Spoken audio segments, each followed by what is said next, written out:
This is the Dean Show. This is the Dean Show. This is the Dean Show. Bismillah, alhamdulillah, assalamu alaikum, peace be with you. Thank you for tuning in to another episode of The Dean Show. We have a very exciting show with you, with my next guest, Dr. Laurence Brown. We're going to be talking about a subject that sometimes is kind of heavy for a lot of people. A lot of people might get a little bit uncomfortable talking about religion, talking about something that's very important. What's the purpose of life? Why are you here in this world? Where are you going when you die? Death. It's a scary reality, but it's a reality. But you got a lot of weird things attributed to religion. But when you dig a little deep, you see that it has nothing to do with God. People attributing so many different superstitions. Buy this fairy dust and you'll float in the air. Buy this and you'll be safe. All of these things, you see the preachers and teachers out there propagating, and you know what? People are just sick of it. They're sick of being ripped off. They're sick of all the different things that now, you know what?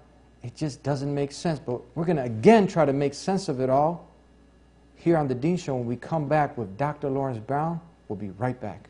This is the Dean Show. This is the Dean Show. This is the Dean Show. This is the Dean Show. This is the Dean Show. This is the Dean Show. This is the Dean Show. This is the Dean Show. This is the Dean Show. This is the Dean Show. This is the Dean Show. This is the Dean Show. Assalamu alaikum, peace be with you. Wa alaikum salam wa rahmatullahi wa barakatuh. Dr. Laurence Brown, back on The Dean Show. How are you feeling? Pretty good. Thank you for finding the time. People can go to TheDeenShow.com. You have your conversion story and other great shows that we've done with you. You have a PhD in religious studies. You have a DD, Doctor of Divinity. You were trying very hard to be a Christian. You used to be an atheist. Now you're one who's chosen consciously to surrender and submit to the one God. That's a Muslim. Defining these words I feel are very important. Now, you heard me open the topic. Religion is very heavy. People don't want to talk about it. You know what? Many things have been attributed to the religion. You know, people, I mentioned fairy dust. People are selling these statues, icons, you know, these amulets, and making money. It's become a big business. Preachers and teachers doing cartwheels. It's a big show, showtime, you know, a business. And you know what? It's corruption, and people are exploiting people, and people are fed up. They're sick of it. But do we blame God or do we blame the people? Truth being mixed with falsehood. People are fed up. What do you got to say about this, Dr. Brown? I guess to begin with, I would back up because you said people are sick of talking about religion. One thing I have to say is no, actually people are not sick of talking about religion. People are very happy to talk about religion as long as you agree with them. As long as they're talking about, you know, their brand of religion. But actually there are a lot of people who don't like to even be approached on the subject. They've become so sensitive, they've sort of withdrawn into a bit of a cocoon, and I think those sensitivities to a certain degree are understandable for the reasons you just mentioned. You know, people are tired of being woken up on Sunday morning by somebody knocking on their door saying, can we talk to you about the Bible? They're tired of being approached in different ways. They see or have seen with their own eyes how religion has been manipulated, how charlatans have used religion to misguide others. Charlatans, please, what do you mean by charlatans?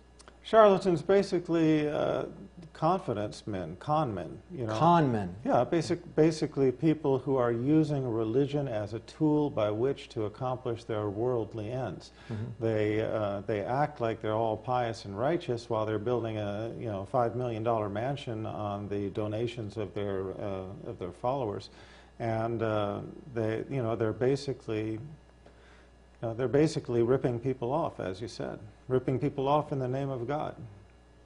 Now, you heard me mention fairy dust, and you heard me mention, and you just talked about it, manipulation, stealing people's money, telling them, okay, no, and you see a lot of this late night. You'll stay up one night and you come home and you feel something's missing. You might have just come from the nightclub. You might have just come from a breakup, and you sit home and now there's no one around. You got some peace of mind and you're reflecting because it's a rat race of life. But now you turn on the TV and there's someone trying to exploit you. They're saying, you buy this dust, we put it in an envelope, and we'll send it over to you for $9.99, and all your prayers will be answered. And now they attribute this to religion, and they attribute this to God, these superstitions and all these other crazy ideas and gimmicks, and people just get fed up. What are your thoughts on this? You know, what can we say? I mean, we all know about this. There are a lot of you know, so-called holy things that are promoted in different religions, whether it's holy water, or whether it's an action such as faith healing, or whether it is something being sold as a sacred amulet, or something that will bring you good luck, or just selling prayers, basically. That's it, selling prayers, yes. Yeah, and I think that, you know, that we can just understand that looking from a historical point of view, everybody out there knows that there have been times in history when religion has been used to justify wars, to justify persecution, to justify genocide, to justify all kinds of different atrocities, right, in the name of God. And yet, deep down, we know that these are not godly things. These things that were done in God's name were not godly things. Now, you might find some people saying, well, yeah, the medieval Inquisition, the Spanish Inquisition, that was a righteous thing to do because they have that mind point. That is in support of their religious views. But I think the vast majority of people would agree that, no, it wasn't. I mean, it wasn't. I mean, torturing and killing people just because you were intolerant of their beliefs, is that something that we see in the example of Jesus Christ? Is that something that we see in the example of Moses, Abraham, Ishmael, Isaac? It's not something that we see in the example of any of the prophets. So how dare somebody come up with that and say that they're doing it in the name of God? Mm-hmm. So although there may be some people who defend it because it fits their ideology, I think the vast majority of people agree that it was a crime, it was a sickness, it was genocide, and it doesn't matter whether we're talking about the Inquisition. It doesn't matter if we're talking about different religious wars, if we're talking about colonialism, if we're talking about slavery. I mean, slavery was founded upon a religious principle, the curse of Ham. Okay, the concept that one of the sons of Noah was cursed, and in being cursed, his people became people of color and became cursed to servitude. And on this basis, Christians justified the parasitic slavery that developed in the history of England and America. They justified colonialism, where they colonialized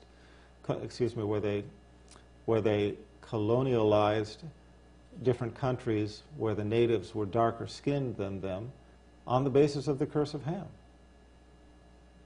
Tell us, Dr. Brown, now, how should people approach this subject with your experience, even though someone might have left their child with what they presume to be a righteous individual, another child gets molested? You have an individual who took their whole life savings and they invested into this fairy tale dust. And now, you know what? They're really distraught. They don't know how to approach the matter because they've been let down. Should they give up, even though you have all these crazy things out there being attributed to the religion of the creator of the heavens and earth? That's really the crux of the matter. And the fact is, of course, they shouldn't give up. But I think what you see that a lot of people do is they kind of retract into their own private beliefs. A lot of people had enough experience getting sort of, hurt either physically or emotionally. Okay, the number of people who are actually physically abused by a man of religion are fairly few. But the number of people who have been emotionally abused, who have found that in the end the religion did not give them what they needed, found that over time they gave away a lot of their money, they gave away a lot of their effort, a lot of their time. They took a great deal from their life, but in the end they didn't get what they expected from the religion. They ended up feeling used, feeling deceived. That number is fairly large. Let's take a break there. We're going to continue on with Dr. Laurence Brown here on The Dean Show. I just want to say, very simple message. Is the maintainer. One of the beautiful things about our religion of Islam is the emphasis on direct ritual and prayer to God directly. There is no intermediary. The lights will go on after the party, and the party will end. It's very simple and very clear. There are no superstitious rituals, no strange incantations. Time is running out. We might not make it till tomorrow, and this is something that we need to think about. Back here on The Dean Show with Dr. Laurence Brown. It's always exciting to have you here in the studio, and we're talking about religion. Now, before we continue on, you know, people tune in, are not yet Muslim neighbors and brothers in humanity. They tune into The Deen Show because they want to see what these Muslims are all about.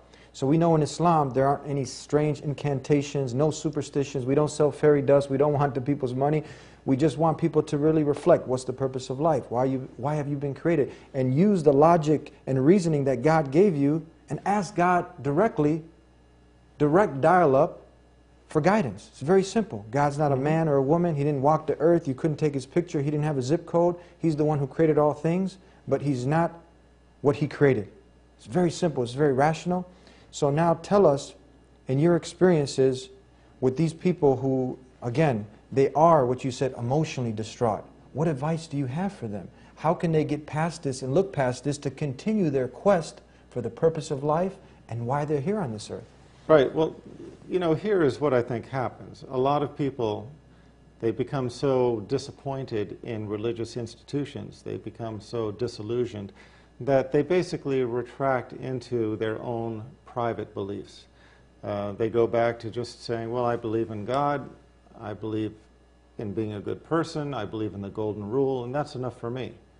I tried this, it didn't work for me. I tried that, that didn't work for me also. And then I tried everything in between, or whatever this person has tried in their life, it didn't work out for them. So they retract into their own personal beliefs, and that suffices for them. However, many people, when they are exposed to a religion that does not ask for their money, okay, it does not try to play tricks upon them, and it does explain what they have experienced up to this point. It does explain the disappointments. Why were you disappointed? Because of this. Why are there people misusing religion? Because of that. You know, how does misguidance fit into all of this? It has a role. Okay, there's a reason why misguidance is there, etc., etc. When you can make sense of this and show how the core beliefs, you know, the core belief being belief in God, belief that God had sent messengers over time, sent revelation over time, but that at the same time, with each stage in revelation, mankind corrupted it, and it's the corrupted revelation that remains in our hands in the Old Testament, in the New Testament, and so on, so that you can read these books, and the books of the Bible will not be completely satisfying, because you will find within them jarring passages that are contradictory or that teach things opposite to what we know to be the physical reality.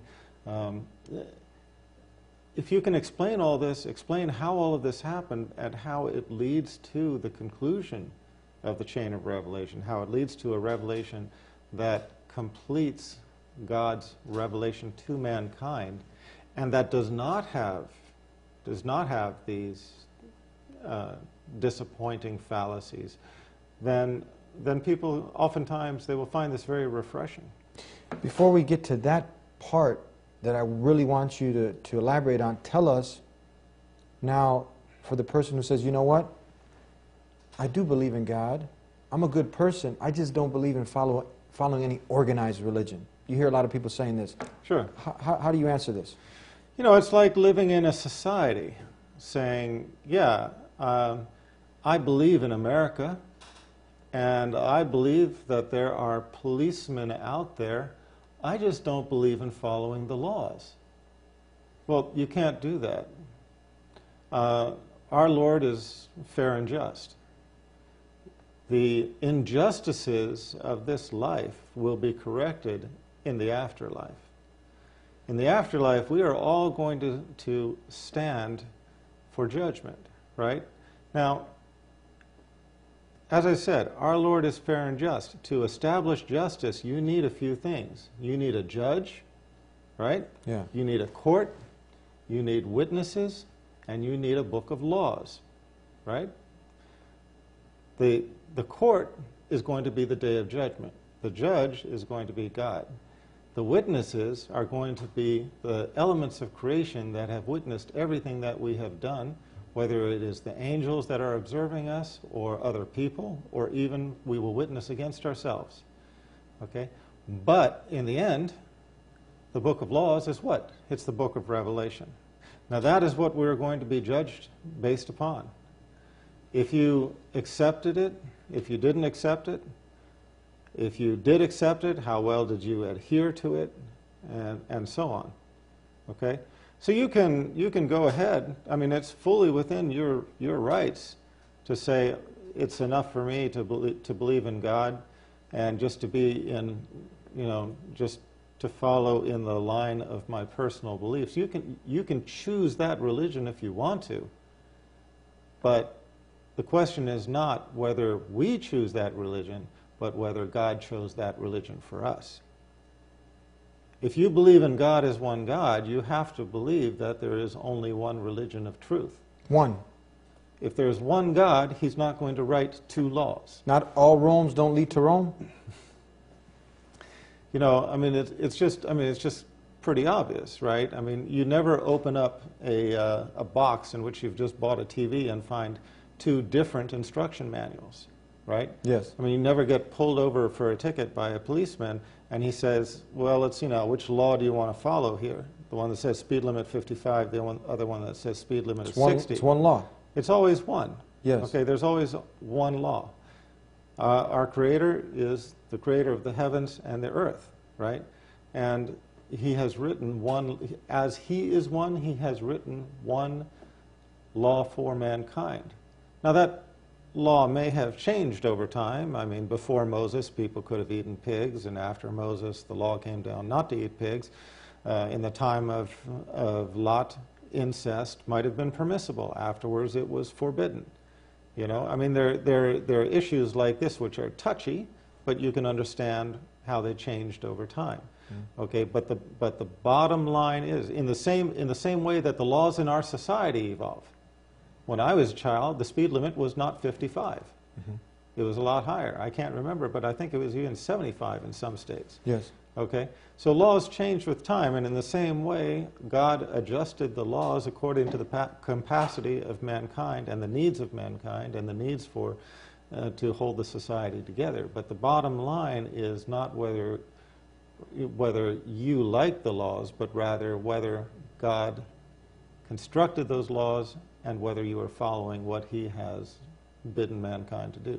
We know death is a reality. People don't like talking about it. Some people might tune off right now, but you know, they love, I'm sure, what you're having to say, so they're going to, God willing, continue to tune on until we finish this show. But why is it so important to discuss these matters and to have an earnest desire to want to know the truth, rather than just continuing to work from Friday to Friday, from paycheck to paycheck, from nightclub to nightclub, living that life, and then you hit the grave and it's too late? Yeah. Saying, I'll figure it out then. Is it too late to figure it out then, or you need to figure it out now? No, when you die, it's over. When you die, your book of deeds closes. That's it. And what you have put forward to the afterlife is what you have put forward in this life. I remember one guy just telling me, well, if I get to the day of judgment and if I find out that I was wrong, I'll just look God in the eye and say, I'm sorry. Well, you know, if it is acceptable for mankind to apologize in the hereafter, if that is sufficient for salvation, what's the purpose of hell? What is hell there for? I mean, it doesn't matter if you're talking about Hitler or Stalin or anybody who has perpetuated the greatest atrocities in the history of mankind. They're all going to say, I'm sorry. But the question is whether that's going to be accepted. Okay? And what we're told by God Himself, what we're told by Revelation is that no, we are going to be judged based upon our faith and upon our deeds, and that book comes to a close when we die. It's finished. That's it. You got your shot right now.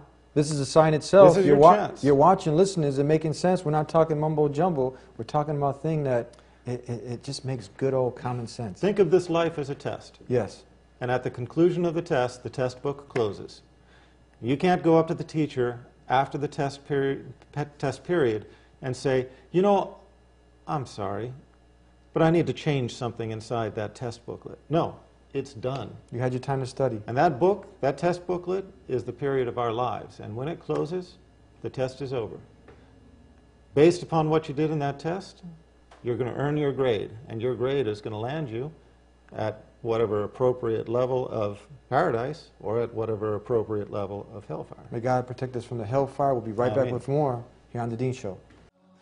Allah, there's only one God. People often say to me, why have you become a Muslim? No, I give a very frivolous answer. I say, I want to be on the side of the angels.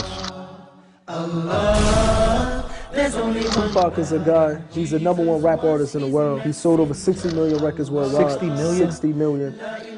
He was a young guy who had basically everything that some of the youth would think that life is all about. He had everything you can imagine. The Dean Show. I am not afraid to stand alone. I am not afraid to stand alone. If Allah is by my side, I am not afraid to stand alone. I am not afraid to stand alone. If Allah is by my side, I am not afraid to stand alone. I am not afraid to stand alone. If Allah is by my side, I am not afraid to stand alone.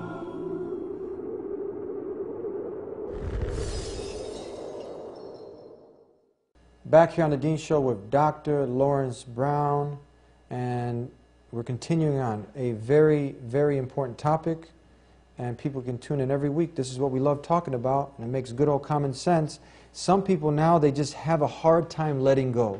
They know that this Trinity doesn't make sense. They know that worshiping an idol doesn't make sense. Something in their very nature, in their inclination, something deep down in their very souls, they know it doesn't make sense. What these Muslims are saying, that there's only one God, you don't divide him like a pie, you give all acts of worship to the one God who's unseen. He's not a man or woman, but he's the creator of man and woman.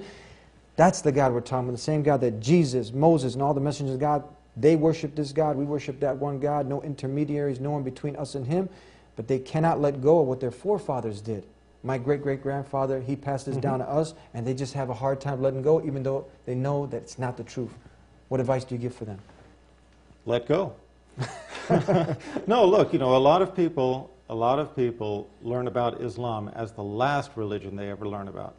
And yet, when they do learn about it, they say, wait a minute. I mean, here's a religion that is teaching that God is one, that all of the prophets, including Jesus Christ, were men and prophets, that they bore revelation to mankind, but that revelation became corrupted, right? And it's the different avenues of corruption that have led to the way that religion is manipulated in this day, okay? But at the same time, there was a seed of truth in all revelation, and the truth was what I have just said, the oneness of God, the laws that he is conveying to mankind, and that for us to achieve salvation, we have to follow those laws. But as you said, many people are afraid to let go of what they're holding on to because they fear that by letting go of it, they will be left without a backup, so to speak. They won't know where to go next. Kind of like a backup parachute when you're jumping out of a plane? Yeah. Now, okay, this is like the story that we were talking about actually earlier today. Yeah. And just for the viewers, this story was about an acquaintance of mine who was on a parachute jump. He had a monitor by which he could hear the jump master, because, you know, it's very noisy, so you have to have an ear monitor. When he jumped and popped his parachute, he didn't feel that jolt that you expect, right? Yes, yes. And at the same time that he looked up to see that his parachute was spiraling, right? It did not open. And at the same time, he heard the jump master saying, "Oh my God, he's dead, he's dead, he's dead." Because he's plummeting towards the earth and his parachute didn't open. And he said that at that moment, you know, the right thing to do is to pop your D-rings and release that parachute and then open your back up. He said that at that moment, that was the hardest thing to do, because you're just hoping and praying it opens, and you know that if you let it go, if you let that parachute go, and your backup doesn't work, then that's it for you. But he said that he summoned the strength, he let go of the parachute, he popped his backup, it opened, and he's alive to talk about it today. But the thing he said about that is that there have been a lot of people found dead on the ground without deploying their backup, and they went to the ground hoping and praying, open, open, open, open, open, and all the way to the ground until they hit. And that's how a lot of people are with religion. They're not willing to let go of something they know is not working for them. They know it's not working for them, but they keep hoping that somehow it will come through for them until the end. Then it's too late. Forget about it. Then it's too late. Now, people want to get a hold of you. They, like you're an atheist. You're trying hard to be a Christian, and now they can relate to you. They want to talk to you about atheism. They want to talk to you about some of your books. You got a few seconds. Please tell them how they can reach you. Please visit my website, leveltruth.com or eighthscroll.com. These are both websites relating to my books, my articles, my works, how I came to Islam. And as I said, you'll find a lot of my writings there. Click on the Contact Us button, and it will come to me directly. Thank you very much. May God Almighty, the Creator Allah, reward you for being with us. Thank you. Thank you. And thank you for tuning in to another episode of The Dean Show. Come back every week. We're here, same time, same channel. And just let it go. If it doesn't make sense, let it go. Move on to what makes sense. We're not going to force this beautiful way of life on you, but just reflect. If this made sense, that you worship none other but the one God, the creator of all that exists, if you can dig that, you can definitely dig the rest of Islam, which simply means to acquire peace by submitting to the owner of peace, the one God. We'll see you next time here on The Dean Show. Until then, peace be unto you. You have to pray as if everything depends on Allah, and it does. But you must work as if everything depends on you, and it doesn't. That's my point. You see what I'm saying, man? And I don't like that. I don't like us sitting here. What are you waiting for? What are we waiting for right now? What are we waiting for all these people to come to Islam? What are we waiting for? What are we waiting for right now? When they're going to come? They're going to come. Allah going to bring these people. Allah subhanahu wa ta'ala put in our hand the ability to do it. Now do your job.